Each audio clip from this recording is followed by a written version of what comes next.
ചേട്ടൻ കുറെ നേരം ഞാൻ ശ്രദ്ധിക്കുന്നു ഈ ചെണ്ട എവിടെയുണ്ട് ചേട്ടൻ ചെണ്ടയും പ്രാക്ടീസ് ചെയ്യാറുണ്ട്? ചെണ്ട എനിക്കറിയാം, ചെണ്ടമേളം എനിക്കറിയാം. അച്ഛനായിട്ട് ചെണ്ടമേളം പ്രാക്ടീസ് ചെയ്ത് അതിൻ്റെ ഒരു ഇതൊക്കെ മറ്റേ ടീമായിട്ടൊക്കെ അച്ഛനാണ്. അപ്പോൾ അത് ചെണ്ടയിൽ അടിച്ചിട്ടേ ഇപ്പം ചെണ്ടയിൽ നമ്മൾ ഈ മറ്റേ കലാഭമണിച്ചേട്ടൻ്റെ കാട്ടിലെ മാനിൻ്റെ തോല് കൊണ്ടുണ്ടാക്കിയെന്നുള്ള ആ പാട്ട് ഞാൻ ഒന്ന് ട്രയൽ ചെയ്തൊക്കെ വെച്ചിട്ടുണ്ട്. അപ്പോൾ അതൊന്ന് നമുക്ക് നോക്കാം.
അടിപൊളിയായിട്ടുണ്ട്.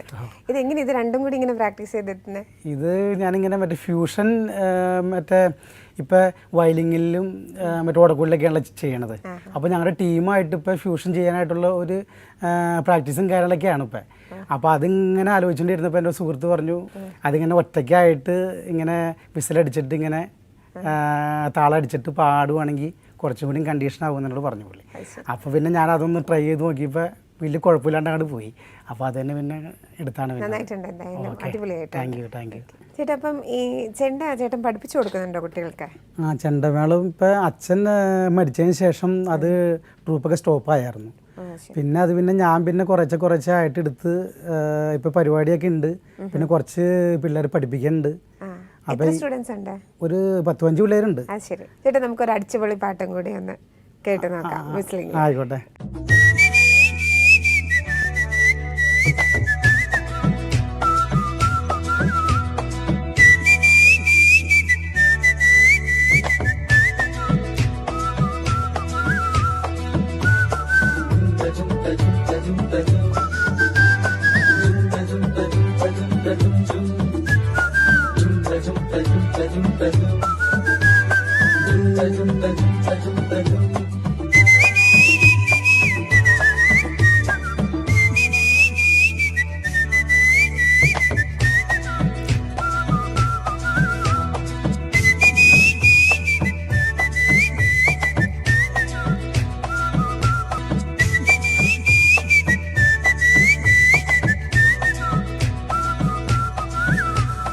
ചേട്ടാ എല്ലാ പെർഫോമൻസും ഒന്നിനൊന്നും മികച്ചതായിരുന്നു, അടിപൊളിയായിരുന്നു.